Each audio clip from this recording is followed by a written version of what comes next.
नमस्कार, मैं रचना शर्मा चढ़ती कला टाइम टीवी देख रहे हैं सभी दर्शकों का स्वागत करती हूं। आप देख रहे हैं टॉप 10 न्यूज। आज संसद के शीतकालीन सत्र के पहले दिन लोकसभा और राज्यसभा में जबरदस्त हंगामा हुआ। दोनों ही सदनों में अमेरिका में अदानी के खिलाफ लगे आरोपों और यूपी के संबल में हुई हिंसा को लेकर चर्चा की मांग की गई। इस दौरान विपक्ष सांसदों ने जमकर हंगामा किया। आखिरकार दोनों ही सदनों को बुधवार तक के लिए स्थगित कर दिया गया। बताया गया कि राज्यसभा में विपक्ष ने मणिपुर हिंसा और केरल के वायनाड में आई आपदा को लेकर भी स्थगन प्रस्ताव दिए थे। हालांकि इन मुद्दों पर चर्चा नहीं हो पाई और इस बीच विपक्षी सांसदों ने भाजपा को संबल हिंसा के मुद्दे पर घेरा। विपक्ष के हंगामे के कारण दोनों ही सदनों में शून्यकाल और प्रश्नकाल नहीं हो पाए।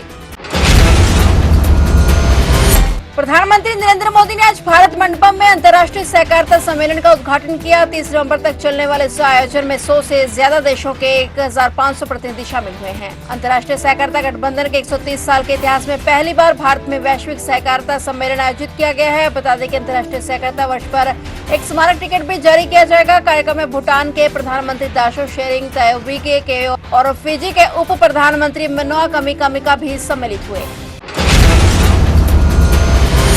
संभल में जामा मस्जिद के सर्वे के दौरान भड़की हिंसा के बाद आज सुबह से पूरे शहर में तनाव का माहौल है। हिंसा प्रभावित इलाकों में कर्फ्यू जैसे हालात हैं। प्रशासन ने स्थिति नियंत्रण में लाने के लिए कड़े कदम उठाए हैं। शहर के सभी प्रमुख चौराहों पर बैरिकेडिंग की गई है और प्रवेश मार्गों पर पुलिस तैनात है। पुलिस ने अभी तक 25 लोगों को गिरफ्तार किया है। इनमें 2 महिलाएं भी शामिल हैं। वहीं इलाके में बाहरी लोगों के आने जाने पर रोक लगा दी गई है। इंटरनेट अब कल तक बंद रहेगा। सपा सांसद और विधायक के बेटे पर एफआईआर दर्ज की गई है। दोनों पर ही दंगाइयों को भड़काने का आरोप लगा है। इनके साथ 2500 लोगों पर केस भी दर्ज किया गया है।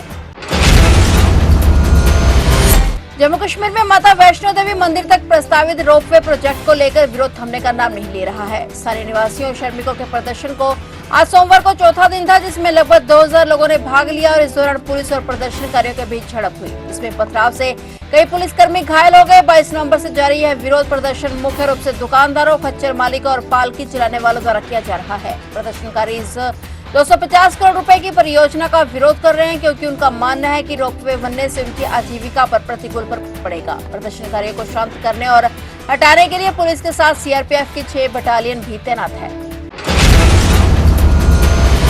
दिल्ली सरकार ने चुनाव से पहले हजारों बुजुर्गों को बड़ा तोहफा दिया है। आम आदमी पार्टी के राष्ट्रीय संयोजक ने कहा कि दिल्ली के 80,000 और बुजुर्गों को पेंशन मिलेगी। आज दिल्ली सरकार की ओर से दिल्ली में 80,000 वृद्धा पेंशन खोली जा रही है और अब दिल्ली के 5,30,000 से ज्यादा बुजुर्गों को 2,500 रुपए तक की पेंशन मिलेगी। दिल्ली के पूर्व सीएम और राष्ट्रीय संयोजक अरविंद केजरीवाल ने कहा कि अब कुल 5,30,000 बुजुर्गों को पेंशन मिलेगी। कैबिनेट ने इसे पास किया है और दिल्ली सरकार ने इसमें सुधार किया है।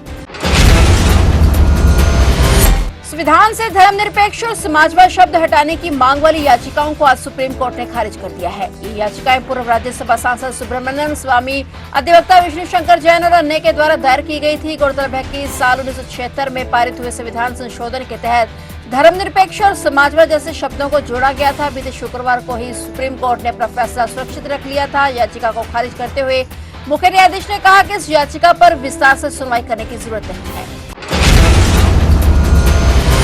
मुख्यमंत्री हेमंत सोरेन ने राज्यपाल संतोष कुमार गंगवार से राजभवन में भेंट कर अपना त्यागपत्र समर्पित किया और साथ ही सरकार बनाने का दावा पेश किया। इसके साथ ही 28 नवंबर को हेमंत सोरेन मुख्यमंत्री पद की शपथ लेंगे और बता दें कि मोरहाबादी मैदान में 28 नवंबर गुरुवार को शपथ ग्रहण समारोह आयोजित किया जाएगा। बैठक में सर्वसम्मति से हेमंत सोरेन इंडिया विधायक दल के नेता चुने गए।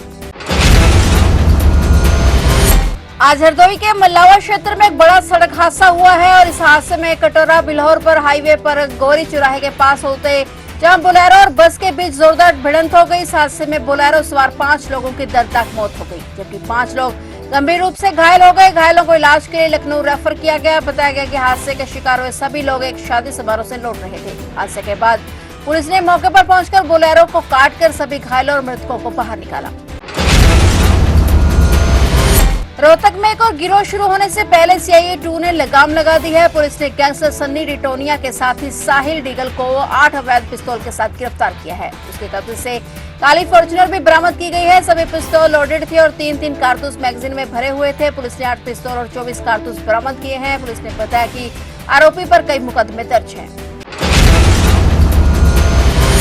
बिग बॉस में नजर आ चुके एक्ट्रेस हिमांशु खुराना के पिता की मुश्किलें बढ़ती नजर आ रही हैं। पुलिस ने एक्ट्रेस के पिता कुलदीप खुराना को गिरफ्तार कर 14 दिन के लिए जेल भेज दिया है। गुराया में करीब 5 महीने पहले लोकसभा चुनाव के दौरान ड्यूटी पर तैनात नायब तहसीलदार के साथ मारपीट और गाली गलौज करने के आरोप में कुलदीप खुराना पर यह कार्रवाई की गई है। अदालत ने उन्हें 14 दिनों के लिए कपूरथला जेल भेज दिया है। फिलहाल टॉप 10 न्यूज में इतना ही और नए समाचारों के साथ फिर से हाजिर होंगे। तब तक के लिए देखते रहिए चढ़ती कला टाइम टीवी और अब मुझे दीजिए इजाजत। धन्यवाद।